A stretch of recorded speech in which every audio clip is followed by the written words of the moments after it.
They didn't leave out my name on purpose. At least that's what the photographer mumbled when he squinted at his list, then at me, then back again. "Plus one?" he asked, too brightly before realizing. "Oh, sorry. You're Samantha, right? Chad's sister." I nodded. He moved on, flipping the page without fixing it. The family photo was already being arranged under the floral arch, all white roses and lavender, elegant and expensive. I stood just outside the frame, near a column wrapped in twinkling lights, clutching the small purse Mom gave me years ago. She called it timeless, like that made up for the silence. My dress was navy blue, the same one I wore when Chad graduated college. She called it my lucky dress. I hadn't worn it since. Now, here I was again. Same dress, same family, but no photo. Inside, they were already smiling without me. Inside, the music swelled, something classical with a modern remix, the kind that pretends to be meaningful. I stayed near the edge of the dance floor, close enough to be polite, far enough not to interrupt. No one noticed. Someone brushed past and said, "That must be the consultant sister." The word consultant always sounded like a filler to them, like something people said when they hadn't figured life out yet. I smiled faintly because they didn't know and because they never asked. The place card said Samantha Fields, lowercase f, smudged ink, tucked near the edge of table 14. Not with family, not with old friends. Just somewhere between a distant cousin's ex-boyfriend and someone from Chad's college fraternity. They were already mid-conversation about crypto and hiking gear. I smiled, pulled out the chair, and quietly folded my napkin. The linen smelled like lilacs. For a second, I froze. That scent. It was from Grandma's garden, back when she used to trim the bushes in her sun hat, humming old hymns under her breath. She planted lilacs so they'd bloom just in time for big events. Graduations, recitals, weddings. The scent always meant you belonged. Now it just meant money and perfume. One of the bridesmaids, glittering in satin and spray tan, leaned toward me with a practiced smile. "You're the freelance one, right?" she asked. "We didn't think you'd come." She meant it kindly, I think. Or maybe not. I reached for my water glass and caught a flicker of Chad across the room. Laughing. Drinking. Hand surrounded by friends who looked like magazine covers. "She changes jobs like outfits," he said. Someone laughed too quickly. He kept going. "We just call her the artist of unemployment." More laughter, louder this time. I didn't react, just let the glass touch my lips. Cool, still, grounding. The bridesmaid glanced between me and the laughter, unsure what to say. I saved her the trouble and smiled again. I've always known how to disappear when needed. I remembered another moment like this, Chad's 10th birthday. I stayed up all night making a scrapbook, photos, drawings, handwritten notes from his friends. Mom cried when she saw it, said I had a gift for caring. But that was before college acceptance letters arrived, before his name started appearing in places mine never did, before caring became something quiet people did in the background. The scrapbook is probably in a box somewhere now, unopened, forgotten. I didn't go outside to cry. I went to the coat room, mostly to breathe. It was cooler there, away from the champagne clinking and curated joy. Jackets hung in neat rows like old ghosts. My fingers brushed past them, stopping at one that looked like Dad's, though it wasn't. He didn't come. Said his hip was acting up, but I knew better. He always picked a side, even when no one asked him to. I stood there, deciding if I should just leave. Call a car. Make up an excuse about feeling unwell. That's when I heard heels. Soft, measured steps. Mom. She came in like she didn't mean to find me, but of course she did. She always knew where I disappeared to, even as a kid. She didn't speak right away. Just adjusted the shawl on her shoulders and looked at me in the mirror above the coat rack. Then, softly. "Please don't ruin Chad's moment. Just be your quiet self today." It wasn't cruel, just practiced, like something she'd said before. Maybe not out loud, but in the way she looked at me whenever I tried. I nodded, not because I agreed, but because I didn't have the energy to argue. She touched my arm once, briefly, and walked out. Behind her, I saw my reflection. Navy dress. Faint crease down the middle. lip color fading. I looked like someone trying not to be noticed. And succeeding. A memory floated up uninvited. 12 years old. A local newspaper. My poem about the sea had been published. Mom cut it out, folded it into her wallet. For a little while, she carried my words next to her credit cards. I remember her showing it to strangers at the grocery store, voice bright with pride. But time passed, praise faded. So did I. Eventually, the poem disappeared from her wallet. She never mentioned it again. The garden terrace was mostly empty, just string lights overhead and the hum of a distant fountain. A few guests lingered at the bar, balancing their drinks with wedding favors and half-hearted small talk. I wasn't planning to order anything, just wanted somewhere the music couldn't follow me. The air smelled like jasmine and expensive cologne. I leaned against a stone pillar, letting the coolness seep through my dress. Then I heard a voice. Calm. Measured. "You're braver than I am. I never survive these things without a drink." I turned. He was older than Chad, maybe early 40s. Crisp suit, relaxed posture, the kind of man who doesn't have to prove anything. I smiled politely, unsure what to say. He offered his hand. "Elliot." "Samantha?" He nodded. "So you're the consultant?" It didn't sound like a question. I hesitated. "That's what they call me." He raised an eyebrow. "Do they even know what you do?" I almost laughed. "No, but they like the mystery. Makes it easier to dismiss." He sipped his drink, studying me. Not like he was judging, but like he already knew. I glanced toward the house. "I didn't expect to stay this long. You always this prepared?" "I'm not sure what you mean." "You haven't said a thing, but you've been watching everything. That's what analysts do, isn't it?" I froze for half a breath, then answered honestly. "I write risk assessments, mostly for financial mergers, but sometimes politics, strategy, behavior, reputational pressure points." He tilted his head. "Wait, Samantha Fields, you wrote the Arcadia paper." My stomach tightened. "I did." He set down his drink slowly. "That shifted my entire boardroom last fall." I looked at him, really looked this time. And that's when I realized who he was. Elliot, Chad's boss. For a moment, neither of us said anything. Elliot just studied me, like he was replaying boardroom conversations in his mind, trying to connect this quiet woman in a navy dress to the data that had once shifted millions. I didn't offer more. He didn't need it. The silence between us wasn't awkward.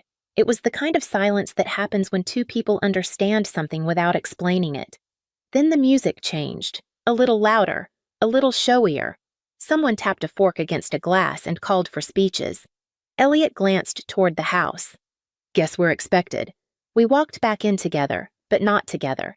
He veered toward the front table. I drifted near the back, close enough to hear, far enough not to be seen. The room had filled with that golden hour glow, candles flickering on every table, faces soft with wine and sentiment. Chad took the mic like it was built for him. He thanked the vendors, the families, the friends. He made jokes, polished ones, the kind that land even when they shouldn't. People laughed. The champagne helped. Then his tone shifted. "Some of us," he said, raising his glass, "took risks, built things, stepped into real roles." He paused, letting the words settle like stones in water. "Others, well, some of us stayed creative, and that's fine too. Every family needs a wild card." A ripple of laughter, softer this time, more knowing. A few people glanced my way. I didn't move, didn't flinch, just held my glass and listened. He wasn't talking to me. He was talking past me, like I was part of the decor, something to acknowledge but not address, something decorative but irrelevant. I watched his face, the easy confidence, the certainty that he was right, that his version of success was the only one that mattered. Elliot didn't laugh. He just watched. And I knew, in that moment, he was rewriting every assumption Chad had ever planted, every dismissive comment, every half-truth told over lunch meetings and conference calls. The air in the room felt heavier now, like something was about to shift. Dinner was nearly over. The lights dimmed a little more, casting everything in amber. Dessert had just been served. Some lemon raspberry tower with spun sugar and gold flakes. Pretty. Empty. No one at my table touched theirs. I hadn't planned to stay this long. The night was stretching into that liminal space where people start checking their phones and couples begin their quiet negotiations about leaving. The MC returned to the mic, prompting one final round of acknowledgments. A few people clapped, more out of politeness than attention.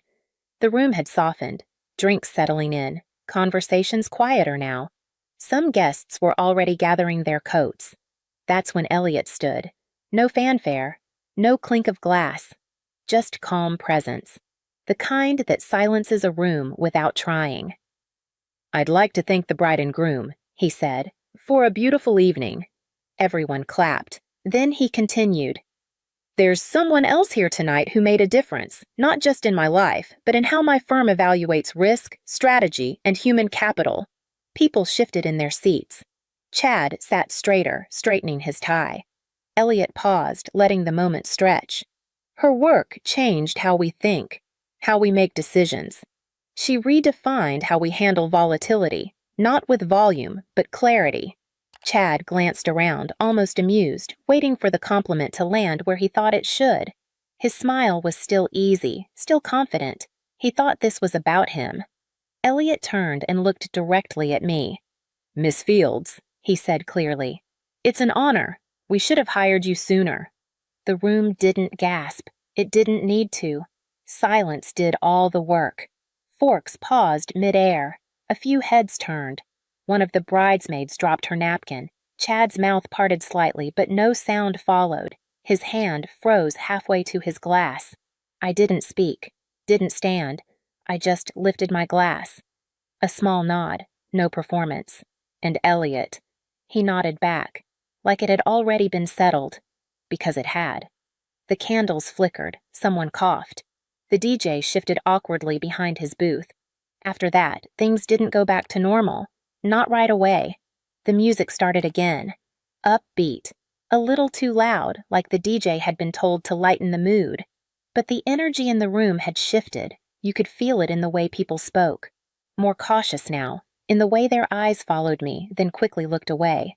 Conversations that had been animated now felt muted, uncertain. I didn't seek anyone out, but they came. Slowly. A second cousin I hadn't spoken to in years leaned in and whispered, "I always thought you were just quiet. Didn't realize you were actually working." Another guest, someone from Chad's firm, offered a soft congratulations, then quickly asked if I was taking new clients. Someone else mentioned they'd heard of the Arcadia paper. "Brilliant work," they said, like they'd always known. I didn't answer most of them, just smiled. Real, this time. Not the kind I used to force at birthdays and barbecues. This one had weight.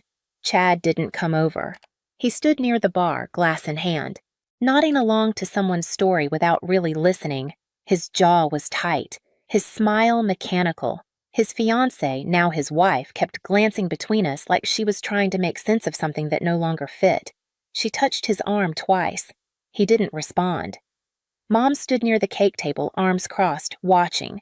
She didn't approach, didn't smile, just watched, like she was calculating something she hadn't accounted for. Her face was unreadable, but her fingers gripped her clutch a little too tightly. Elliot found me once more, just before leaving. "See you Monday?" he asked. I nodded, nothing dramatic, no handshake, no raised voice or dramatic exit, just an agreement between equals. I'd be consulting on the Arcadia acquisition, Chad's division. But Elliot never said that part out loud, and I didn't ask. It wasn't about revenge, not anymore. It was about being in the room, and no longer needing to explain why. I left before the dancing really began. No announcements, no drawn-out goodbyes. Just a quiet exit through the side hallway, past the same coat room where Mom had found me earlier. Outside, the air had cooled. The sky was soft with stars, the kind you don't notice until you're alone. My car was parked at the far end of the lot, under a street lamp that flickered like it couldn't decide whether to stay on. When I got home, there was a voicemail from her. Her voice was measured, like she was reading from a script she wasn't sure she believed. "I'm glad you're doing well," she said. "It was nice seeing you. Chad's under a lot of pressure now. Maybe you two could talk. Maybe you could help him." She didn't apologize. She didn't ask how I felt. Just suggested, like old times, that I play the steady one again. The dependable one. The one who fixes things quietly. I didn't call back. Instead, I reached for a notebook tucked inside my kitchen drawer. The kind with recipe clippings and half-finished grocery lists. I turned to a blank page and I wrote down a recipe. Lemon pound cake, the one Grandma used to make, the one no one else ever bothered to learn, the one Mom said wasn't worth the time anymore. But I remembered every step. I still had the old paper tucked between the pages of a book no one ever borrowed. When I finished writing, I tore the page out, folded it neatly, and mailed it to myself. No note, no explanation. Just a quiet reminder of everything they forgot and everything I still carried. A week passed before I opened the envelope. It had arrived just like any other piece of mail. Nothing special about the handwriting or the stamp, but I knew what was inside. I had sent it, after all. I unfolded the recipe and laid it flat on my kitchen counter. The handwriting was mine. The memory wasn't. It belonged to a version of me no one remembered. The one who used to bring lemon cake to school functions, who stayed up late retyping essays, who made sure birthdays were celebrated, even when no one else did. I lit a candle. Lilac. Scented. Same as the wedding. Same as Grandma's garden. The air filled slowly. And for the first time in a long time, I didn't feel like I was chasing something or proving something or waiting for someone to see me. I stood by the window watching the city hum along below, a soft and different rhythm. Then I did something small. I opened a folder on my laptop, one labeled Drafts, and deleted the emails I'd never sent, the ones that began with, "I'm sorry if I made things awkward," and ended with, "I just wanted to explain." I didn't need them anymore. I didn't need them to know what I'd built or what they'd missed. I wasn't angry, not really. And I wasn't triumphant, just clear. The cursor blinked once, then the folder was empty. The boardroom was glass on 3 sides, the kind of space designed to impress without trying. I arrived early, not out of nerves, just habit. My notes were already in order, though I wouldn't need them. I'd written the brief Elliot used to secure the partnership. I'd shaped the narrative, framed the risk. I didn't need to remind myself what I already knew. The door opened. He entered first. Elliot, with the same calm presence he'd carried at the wedding.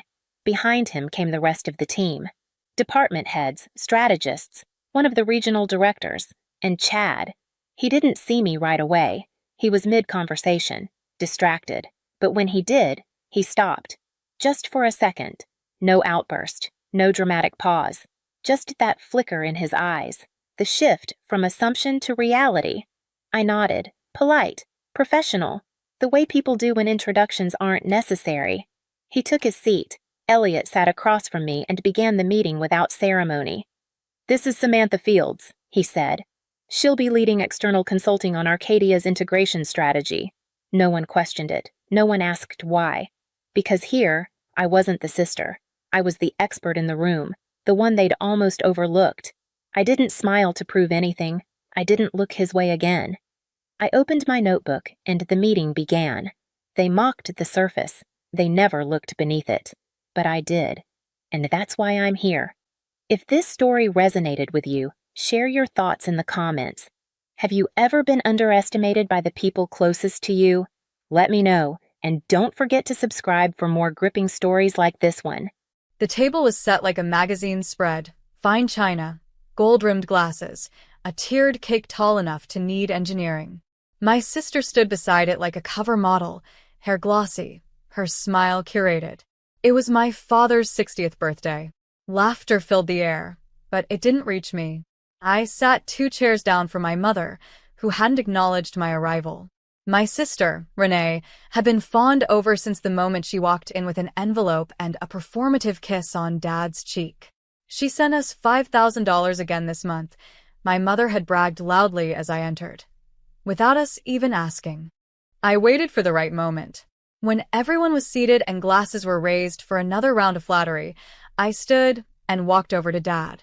I handed him a small, white envelope. Inside was a card and $200 in cash. Clean. Folded. Simple. His fingers paused as he opened it. He pulled out the money, stared for a moment, and then laughed.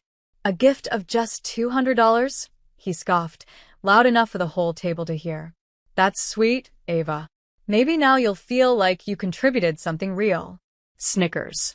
Renee looked down, hiding a smirk. But it was my mother's words that did it. At least Renee is useful. She's not pretending to help. I froze. The humiliation didn't rise in a scream or in tears. It sank quietly, like a rock thrown into a lake, sinking deep, steady, final. I glanced at Renee. She didn't say a word. Didn't defend me. Didn't blink. I could have lashed out, exposed everything right there. But I didn't. I just smiled. That $5,000? I said, soft but clear. That wasn't from Renee. That money came from my anonymous account. The laughter stopped. My father's expression flickered. Confused. Then offended. What are you talking about? I straightened my posture and looked him directly in the eye. The account you've been receiving monthly payments from. For the last 11 months. The one you've assumed was Renee's generosity. That account was mine. Mom's fork dropped. My sister's face drained of color. For the first time in years, the table was quiet when I spoke. While you were praising her, mocking me, I was the one paying for your rental, covering your prescriptions, handling your insurance, funding your Netflix, and sending groceries when you couldn't remember to shop. I stepped away from the table, still calm, still smiling. I didn't want credit. I just wanted to help. My father stood up abruptly.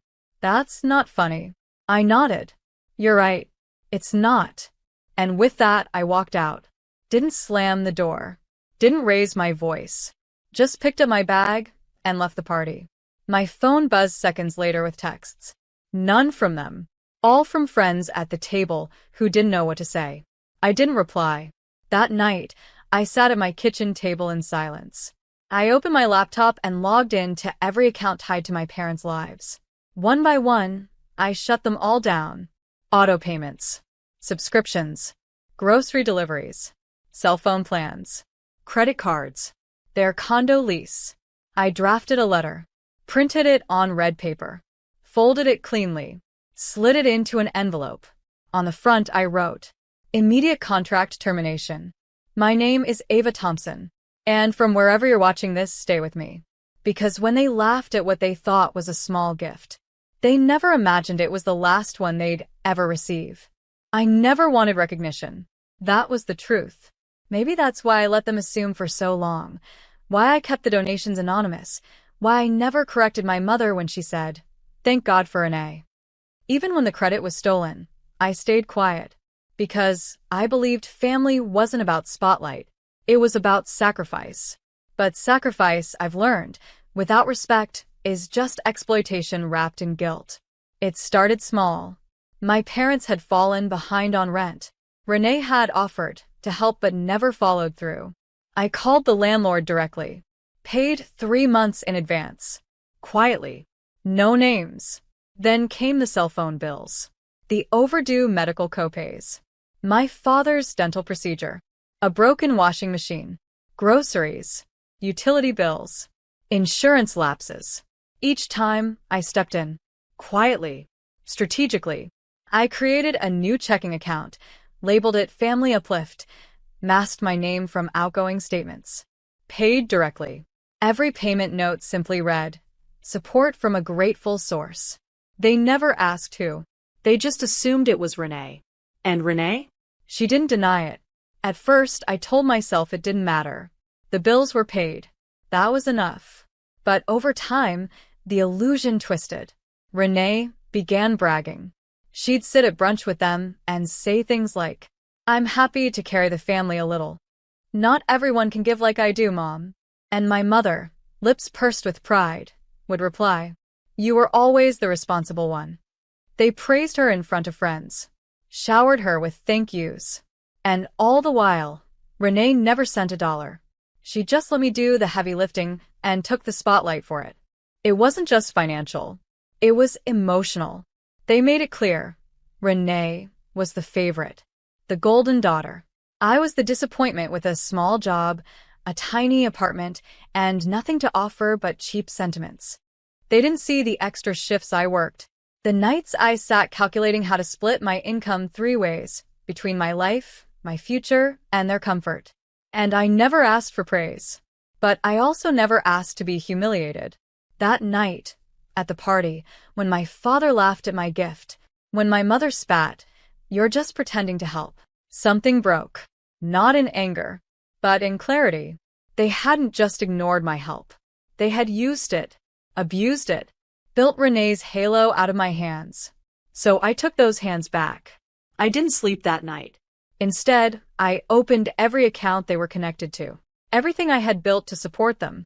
Click by click, I dismantled their false kingdom, closed credit cards, revoked leasing payments, removed utilities, canceled prescriptions and delivery schedules, blocked every system that allowed them to live in comfort off my invisible support. Then I drafted the letter. It was short, professional, but ice cold. To whom it may concern. Your benefits under the anonymous support agreement have been terminated effective immediately. Please seek assistance from the individual you publicly credit. I signed it only with my initials. AT. Then I placed it inside a red envelope. Heavy. Final. And the next morning, I made sure it was the first thing they saw when they came knocking. Because I wasn't pretending to help. I was the help. And now? Help had left the building. That night, I didn't cry. Not one tear. I didn't rage, scream, or punch a pillow. That's not how I handle betrayal. I sat at my kitchen table with soft jazz playing low, wrapped in a blanket of realization. I wasn't angry that they took me for granted. I was angry that I let them. For years. Their comfort had come at the cost of my exhaustion. I was the one skipping vacations, passing on dinner outings with friends, saying, "I'm saving up for something," when that something was them. I had postponed my dreams to pay for their delusions. Now, I was done financing my own invisibility. I poured a cup of tea, opened my laptop again, and double-checked each cancellation. Heavy checkmark credit cards closed. Heavy checkmark online grocery delivery terminated. Heavy checkmark streaming services logged out and locked. Heavy checkmark rent revoked. Landlord notified. Heavy checkmark phone lines shut down, numbers released. Each click felt like a stitch in a wound finally closing. They would wake up tomorrow thinking the world was normal. But by sunset, they'd be face to face with the consequences they always believed would never touch them. I logged into my secure banking app, reviewed the monthly reports. Over $48,000. That's what I had spent on them in under 2 years. Every dime disguised. Every transaction cloaked in anonymity. Every ounce of pride swallowed. Not once did I ask them to recognize me. But once they mocked me for pretending to help. That's when I realized I'd built them an empire they didn't even thank me for. They didn't just believe I was irrelevant. They believed I owed them. They laughed at my $200 birthday gift, without once realizing it was a farewell. I printed the transaction log, slipped it into the red envelope with the termination letter, wrote 3 words on the front in gold ink. Immediate contract termination. I sealed it, weighed it in my hand. It felt like closure. At dawn, I drove to their building, the same place I'd paid the rent on for the past 11 months. Their mailbox had my name on the lease. Their doorman knew my face. I left the red envelope on the floor just outside their door, exactly where I had left groceries, care packages, medicine. But this time I didn't knock. I just walked away. No noise. No goodbye. No hint of guilt. Back home, I opened the curtains. Let the sun fill the room. Breathed deeply. My phone buzzed. It was starting.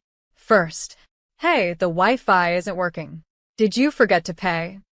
Then, "Ava, the rent hasn't gone through. Something's wrong with the card." And then my mother, "Netflix logged us out. Is the password changed? What's happening?" I didn't answer. I brewed coffee. Watched as my silence became their reckoning. Because I didn't need to raise my voice. All I had to do was stop enabling them. And that was louder than anything I could have ever said. The first call came at 7:14 a.m. I let it ring. The second came 3 minutes later. Then another. And another. By 7:45 a.m., I had 12 missed calls, 6 voicemails, and 4 texts. None from my sister. All from my parents. Each one a shade deeper into panic. Ava, the lights just cut off. We thought it was the storm, but can you check? Our phones aren't working. Mine says no service. Did you switch carriers? The building manager just said our rent's overdue. We're in the middle of a lease. Please call. Your father's furious. But the one that made me smile? There's a red envelope on the floor. Did you leave this? What does this mean, Ava? They opened it. I know the moment they did. Because the calls stopped. All at once. Silence finally landed like a gavel in a courtroom. Inside the envelope was a letter. Typed. Clean. Ruthless. Immediate contract termination. Dear Mr. and Mrs. Thompson, as of today, all financial assistance previously extended to you by the anonymous party referenced in your rental, utilities, credit, and subscription accounts is officially terminated. All accounts were created and funded under the name of Ava Thompson, without public recognition, compensation, or acknowledgement. As you have now made it abundantly clear that such support was not only unappreciated but openly mocked, this letter serves as notification that you are no longer entitled to any further assistance. Kindly seek help from the daughter you praised so highly, the one you thought was helping you. Enclosed, a full printout of all transactions covering the past 22 months. Total, $48,317.91. Breakdown. Rent, 11 months, $16,500. Utilities, $4,700.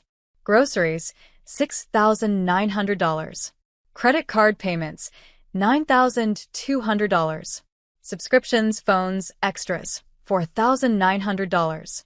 Emergency expenses, $6,117.91. Effective immediately. Sincerely, the one you thought was useless. AT. I imagine the silence in their living room as they read that. The shrinking in my mother's spine. The blood draining from my father's smug face. The walls that once echoed with their pride, suddenly suffocating them in shame. They hadn't lost money. They'd lost control. And worse, they'd lost the illusion that they were ever the ones holding the family together. I turned off my phone and poured a cup of coffee. For once, it tasted exactly like I liked it. No bitterness. No guilt. Just quiet satisfaction. By noon, the calls resumed. But now they were different. Ava, please call me. I didn't mean what I said. It was a joke, sweetie. You misunderstood. You're sensitive. You can't just walk away. We're your parents.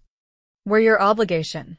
And that was the moment I realized they'd never understand. Because to them, I was never a daughter. I was a resource. One they used. One they praised only when it benefited them. And now? The resource had unplugged. The ATM had logged out. The daughter had disappeared.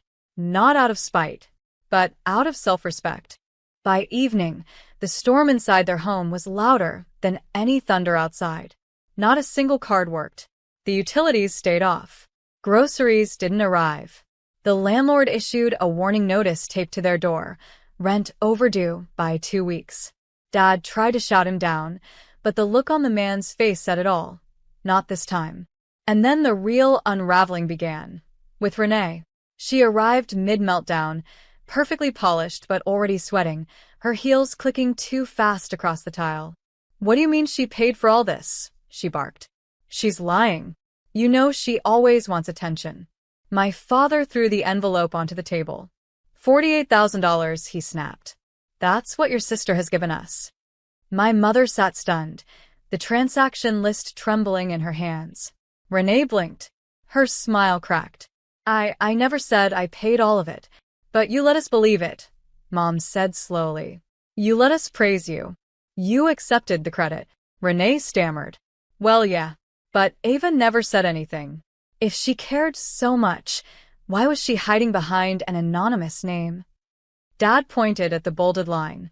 Funded entirely by Ava Thompson. He turned to my mother. We laughed at her, mocked her, and she was the one keeping us alive. The reality began to settle. It wasn't just that I stopped helping. It was that the myth of their golden daughter was crumbling before their eyes. Renee, panicking, pulled out her phone. I'll fix it. I'll send something now. I'll transfer. From where? Dad growled. She froze. They stared at her. Her secret came spilling out like water from a cracked vase. Maxed out credit cards. Behind on her car payment. No savings. No investments. No backup plan. Just curated selfies and borrowed status. She never sent us anything, my mother whispered. Not once. The silence that followed was suffocating. No more laughter. No more smugness. Just three people in a house they could no longer afford, staring at the ghost of the daughter they buried under praise for someone else. Meanwhile, I sat on my small balcony, watching the city light up like gold beneath dusk. I didn't need to be there to see the collapse. I had seen it coming for years. They had been building their identity on lies and ego for so long that the truth wasn't just painful, it was destructive. Renee called me 5 times that night. Left voicemails full of confusion, bitterness, faux innocence. Ava, come on. You're not really going to just disappear, are you? So, what if they thought it was me? You should have spoken up if it mattered that much. You're being dramatic. Just turn it back on. Please. I blocked her. Because people who use silence as a weapon don't get to complain when you use it for peace. And my parents? They stopped calling for a few days. Too humiliated to beg. Too proud to admit the truth. They'd praised the wrong daughter, mocked the right one, and built a castle on a foundation I had quietly held in place until I walked away. For the first time in years, I did nothing. No autopay. No delivery schedules. No secret deposits. Just silence. And in that silence, they began to unravel and then, slowly, rebuild. Not gracefully. Not without resistance. But out of necessity. They were evicted from the upscale condo I had been quietly paying for. The rent hadn't been truly covered in months by anyone but me, and with no backup plan, they were forced to move in with Renee. That lasted exactly 2 weeks. Renee's apartment was a stage, not a home. No savings. No budget. Just fake luxury and rising debt. Mom couldn't stand the clutter. Dad couldn't stand the truth. Eventually, they rented a small, dimly lit one-bedroom apartment in the outer suburbs. No concierge. No spa tub. Just 4 walls and forced humility. I watched it unfold from a distance, not with bitterness, but with clarity. Every piece of their old life was gone. The brunches where they praised Renee. The phone calls where they forgot I existed. The holidays where my $50 gift cards were tossed aside while Renee's empty promises were toasted. Gone. And in their place? Reality. Renee moved out of state, claiming she needed space, but everyone knew she was running from shame she wasn't strong enough to face. My mother tried texting me once. I miss you. I didn't reply. My father called from a new number 3 days later. Left a message. His voice was different. No anger. No sarcasm. Just. We were wrong. I was wrong. Still, I didn't reply. Because rebuilding isn't just about bricks and rent. It's about learning what respect actually costs. And for the first time, they were paying for it with something more valuable than money. Humility. They started working again. My mother took a job at a local flower shop, small shifts, quiet hours. My father, who once bragged about never having to stoop, began stocking shelves at a neighborhood market. It wasn't vengeance. It was balance. And balance, I'd learned, can feel like justice. I started focusing on my own life again. With no more monthly donations bleeding me dry, I invested in myself. Took a weekend trip for the first time in years. Signed up for courses I'd put off for too long.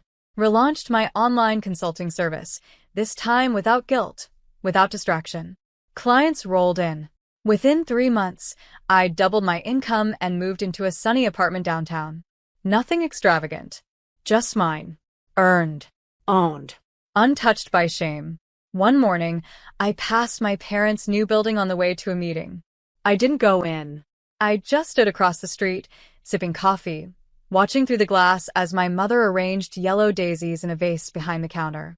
She looked tired, but not angry, just present. And maybe, for the first time in years, truly aware of what it means to live without illusions. As I turned to leave, I remembered something Grandpa used to say. People think kindness is a faucet you control. But one day, the well runs dry, and when it does, you better hope you were drinking with gratitude. Mine had run dry, and now they were learning to walk miles for what used to be handed to them with love. Freedom didn't look like fireworks. It looked like slow mornings and silence I didn't have to fill. It looked like grocery bags I bought for myself without calculating whether Mom's next delivery would overdraw my account. It looked like eating dinner without being too exhausted to chew. For the first time in years, I had my life back, and I used every inch of it. I turned my small side hustle into a business. My consulting service, once squeezed between cleaning up after others, was now thriving. Word spread fast. Clients raved. I gained contracts, referrals, and within 6 months, I hired 2 part-time assistants. People saw me as competent, sharp, dependable. All the things I had always been behind the curtain. And now? The curtain was gone. I gave a keynote at a women's finance conference in the city. The theme: how to build while they doubt you. I spoke honestly about invisible labor, about family dynamics that consume you, about how generosity without boundaries becomes self-destruction. Afterward, a young woman approached me with tears in her eyes. My parents always made me feel like I owed them for being born, she whispered. Your story gave me permission to stop. I hugged her. No words needed, because I knew that feeling too well. And now, I was finally standing outside it. Back home, my new apartment was filled with things that reflected me. Warm lights, soft colors, quiet joy. No red envelopes, no ringing phones, no silent resentment hanging in the walls. Just peace. My son, now in college, called one night after hearing about the speech. Mom, he said, they finally know what I've always known. What's that? I asked. That you don't just survive, he said. You rebuild. And then you build something no one can take away. I smiled, thinking of that night at the birthday table, when they mocked my $200 gift. They never realized it wasn't a small offering. It was my final investment in people who saw my love as currency and not commitment. I had poured into them like a fountain until I learned how to pour into myself. And now? The returns were finally mine. A week later, I received a letter in the mail. No return address. I knew the handwriting. My father. Inside one line. We're sorry. For everything. If you ever choose to visit, we'd be honored to see you. Not as a provider, but as our daughter. I didn't cry. I didn't rush to call. But I sat with it. And for the first time, I realized I no longer hated them. They weren't villains. Just weak people who mistook control for love. And I wasn't a victim. I was a woman who finally made her own name mean more than her family's approval. I folded the letter and tucked it into a drawer, not to cherish, but to remember. That even apology, when too late, becomes a footnote. Because my story wasn't about vengeance anymore. It was about value. The moment I realized I was never useless is the moment I stopped proving it. The air was cold that morning. I stood outside their apartment building. Not the luxury condo I once paid for, but the modest complex tucked between a laundromat and a 24-hour pharmacy. I hadn't planned to stop. I was on my way to meet a new client. Life was good. Free. Full. But something pulled me to that sidewalk. Across the street, I saw them. My father, grayer, slower, carrying 2 plastic bags. My mother behind him, squinting in the light, wrapped in a shawl that looked older than I remembered her allowing. They looked real. Human. Small. They didn't see me, and I didn't make myself seen. I just stood in the shadow of a telephone pole, watching 2 people who once defined every part of me move like they no longer controlled anything but their own next step. And for the first time, I didn't feel pain. Or even pride. I felt peace. Because the reckoning had already come. Not in shouting. Not in courtroom drama. Not in revenge porn or social media justice. But in the quietest form of all, consequences. They had built a pedestal for the wrong daughter. They had mocked the one who sacrificed silently. They had measured love by dollar signs and performance, and forgotten who had been carrying their survival the whole time. And now they lived within their means. Now they worked jobs they once looked down on. Now they learned humility the way I learned endurance. I never needed revenge. I needed recognition. But when that didn't come, I built something better. A life that didn't require it. A week later, I received a package at my office. No card. No message. Just one item inside. My red envelope. Folded neatly. Untouched. But inside it, a note I hadn't written. For words. My father's handwriting. We finally understand now. I held the letter for a long time, then slipped it into a drawer right next to the one from my mother, and closed it. Because this story wasn't about reconciliation. It wasn't about winning. It was about remembering who I am without needing anyone else to confirm it. That night, I stood on my balcony with a glass of wine, the skyline glowing in front of me. And I whispered to no one in particular. I gave them everything. And when they called me useless, I left with one thing they'd never expected. My worth. They thought they were shaming me, but I was never ashamed. I was saving. Not just money, but strength, pride, and the will to walk away. And when I finally stopped giving, they finally started seeing. Not who they thought I was, but who I had been all along. My phone lit up at exactly 11:46 p.m. One new message from Mom. I was halfway through folding laundry. Towels I'd washed, dishes already done, bills scheduled for the next morning. My body was tired, but my mind was used to surviving on fumes. I tapped open the text. Just married, a third-class coworker party popper ring, clinking glasses. Vegas was amazing. You're pathetic, by the way. That was it. No hello. No explanation. Just a casual betrayal, followed by an insult I'd been hearing since I was 12. My hands didn't tremble. I didn't gasp. I didn't cry. I just stared. My mother was halfway across the country marrying a man she barely knew, and she took the time to call her daughter, her only daughter, pathetic. I set the phone down gently. In the background, the fridge buzzed. The ceiling fan clicked.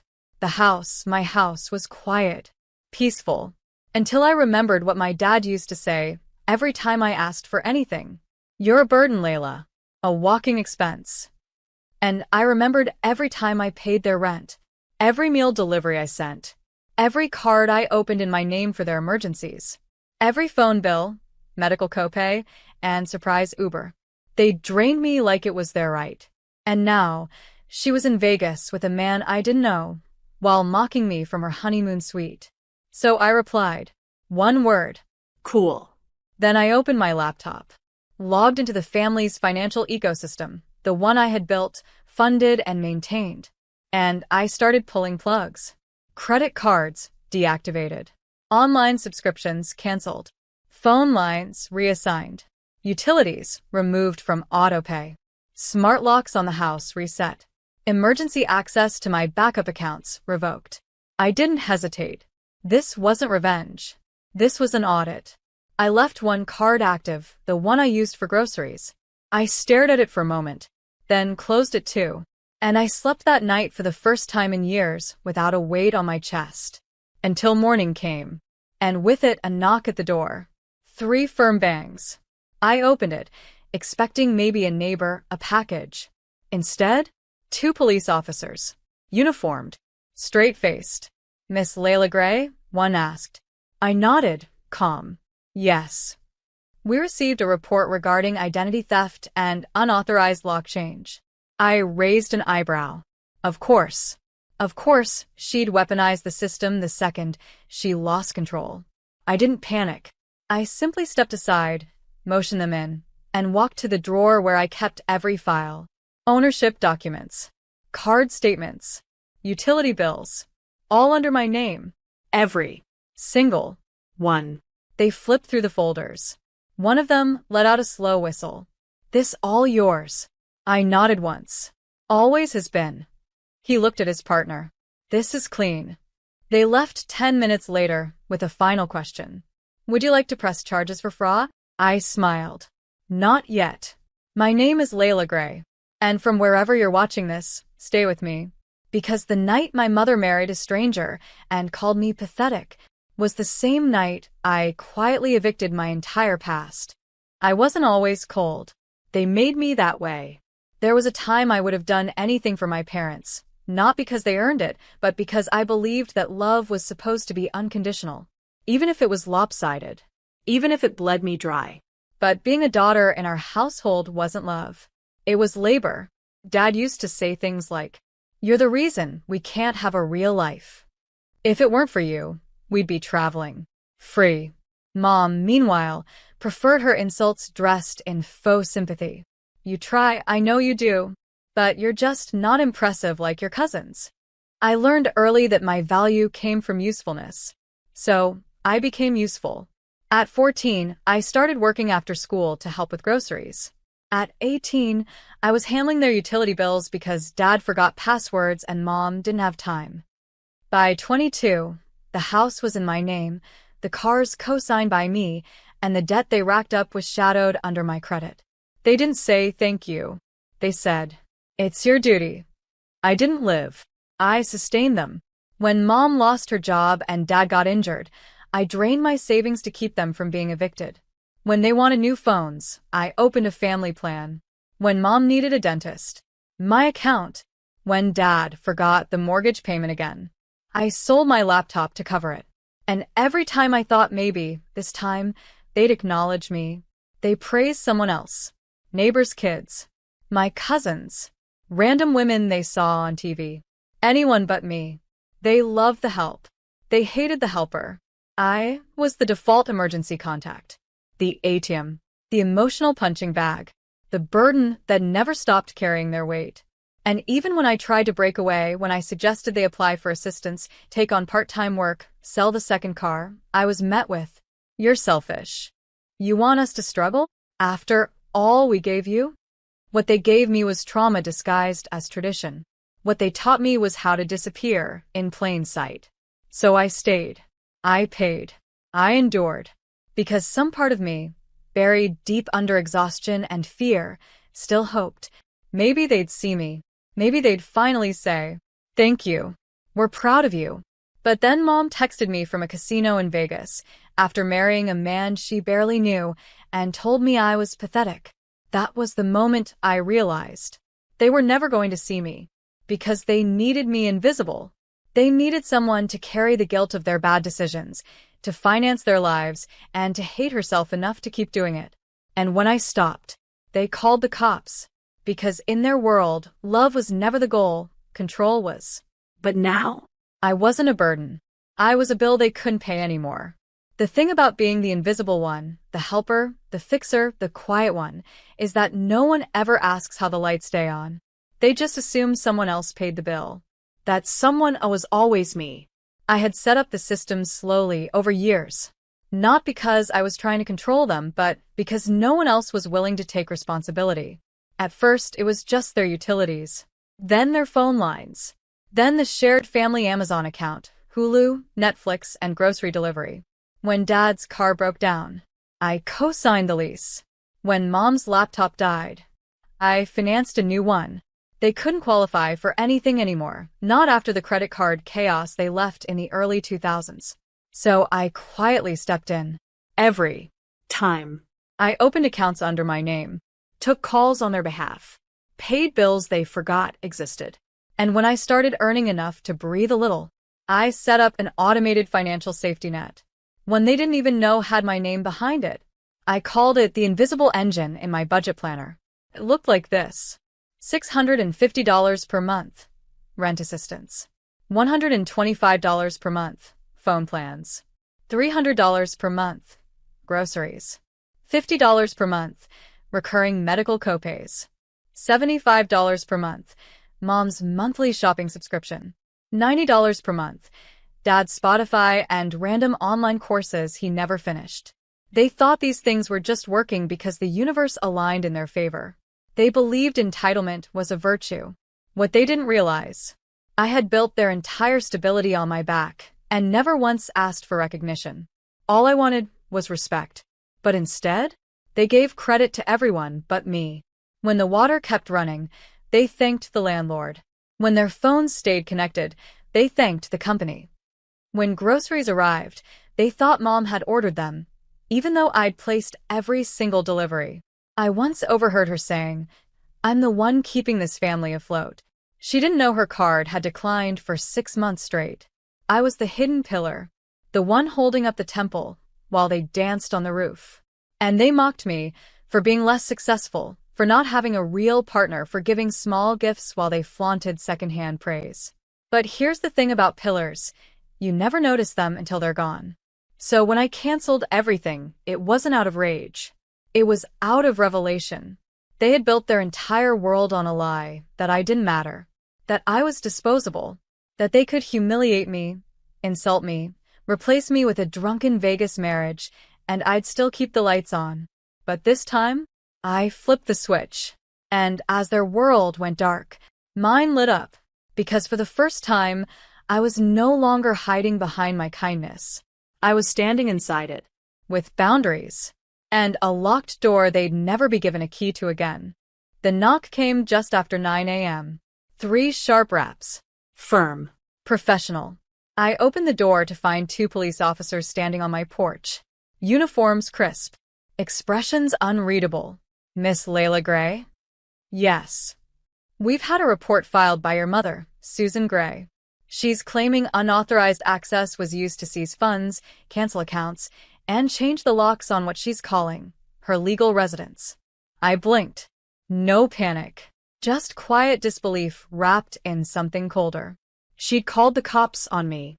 After years of draining me like a resource, after mocking me from her Vegas honeymoon suite, she thought she could still control the narrative.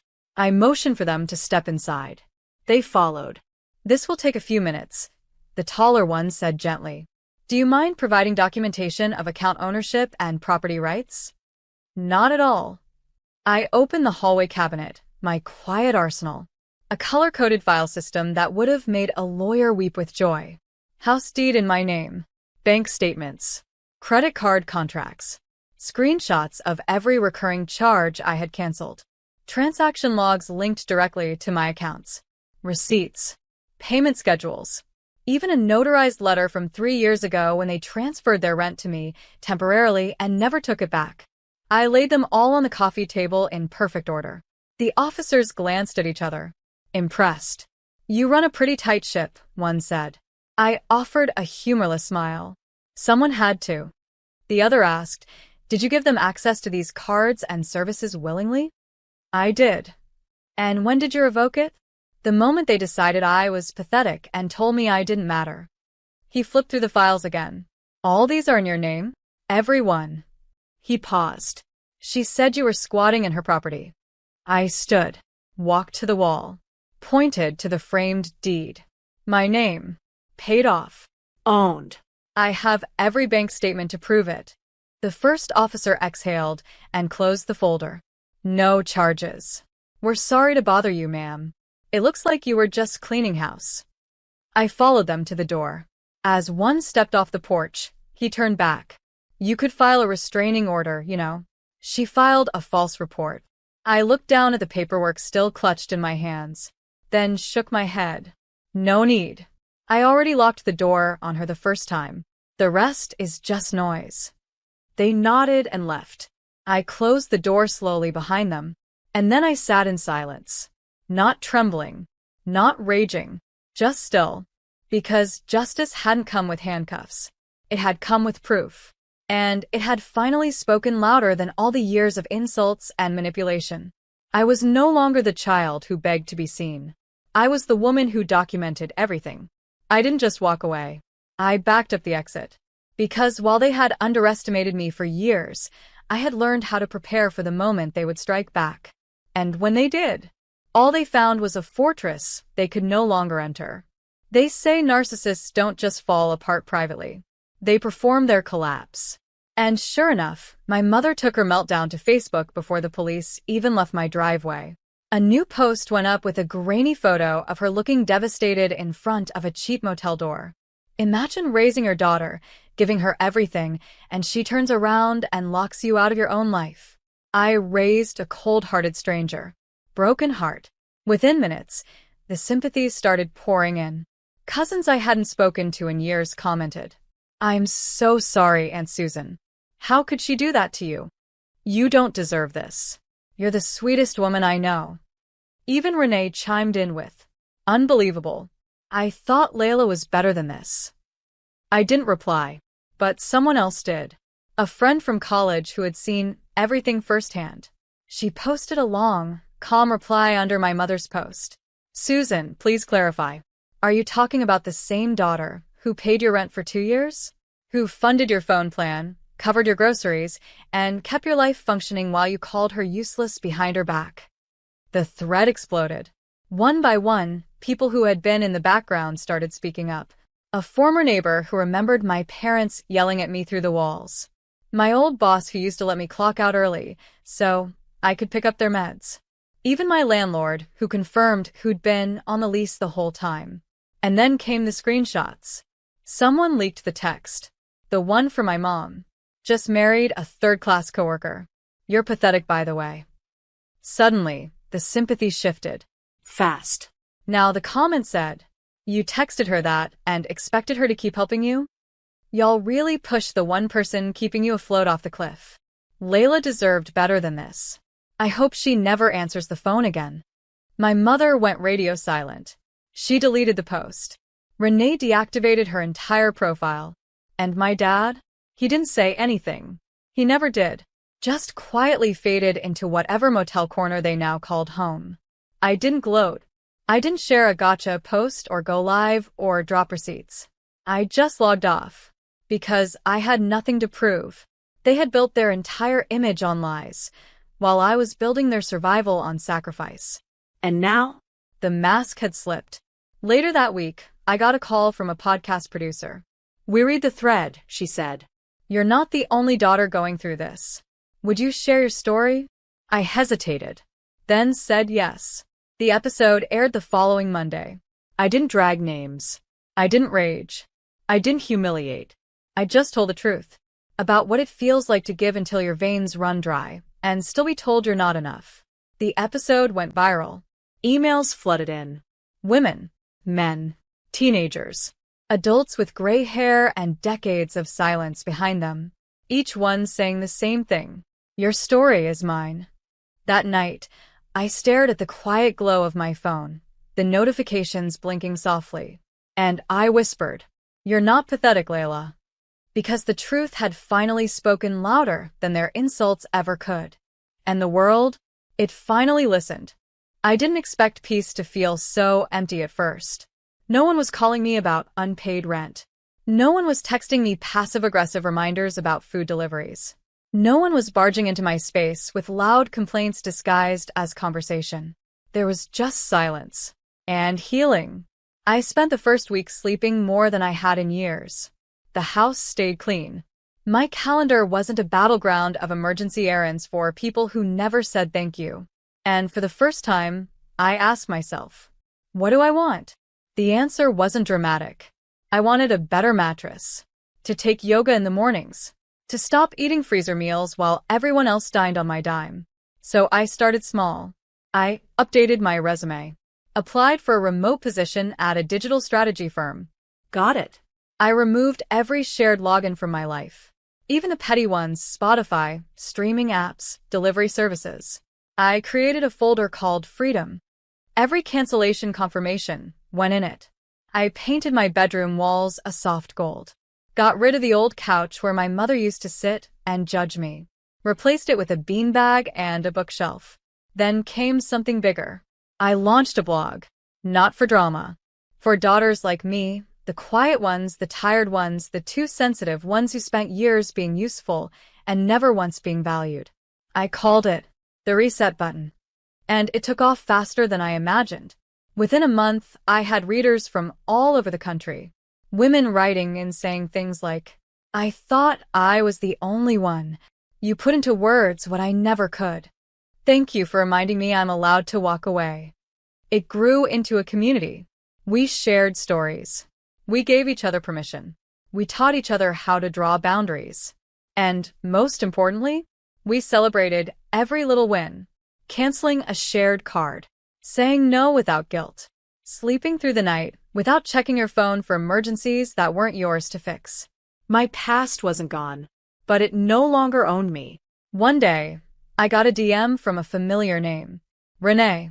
Just one line. He left her. She has nowhere to go. I stared at it for a long time. No apology. No explanation. Just expectation. It made me realize something deeper. They didn't miss me. They missed the version of me they could control. The one who paid quietly, obeyed quickly, and didn't question who mattered most in the room. I didn't reply. Instead, I posted a new entry on the blog. The power of no. You don't need to justify it. You don't need to yell it. You don't need to explain why you've reached the end of your giving. Just say it. Mean it. And then watch what peace actually looks like. Because no is not an attack. It's a boundary. I closed my laptop that night, sipped tea in my gold-painted room, and smiled. Because the person they used to manipulate Was gone. in her place stood someone they'd never meet again. Me. Some people destroy themselves quietly. My mother? She did it loudly. A month after her text from Vegas, her fairy tale imploded. He wasn't just a third-class coworker. He was a walking catastrophe. Turns out he had a record fraud, bounce checks, 3 ex-wives, 2 warrants in another state. She didn't check. She didn't care. Because she wasn't marrying love. She was marrying control over someone. She just didn't realize she had no leverage left. He drained what was left of her savings. Used her credit cards until they flatlined. Then disappeared. No goodbye. No note. Just silence. And my mother, who had spent her life tearing me down, was now broke, abandoned, and sleeping on an air mattress at some distant cousin's place who felt too bad to say no. I didn't hear about it directly. I heard from a distant aunt who called, whispered like it was a scandal. Your mom's not doing well. He left. She's not the same. Not the same? No. She was finally seeing herself, without the daughter she used as a mirror to project all her shame onto. And my father? He'd already been spiraling before she left. No job. No health insurance. No savings. Once my support stopped, his world collapsed faster than hers. He tried moving in with a former coworker. Got kicked out for being entitled and lazy. Renee went silent. She was done pretending to care once the spotlight faded. The people they mocked, ignored, or used had all quietly walked away. Now, they were alone. And the best part? Not because I turned anyone against them, but because they showed everyone exactly who they were once I stepped away.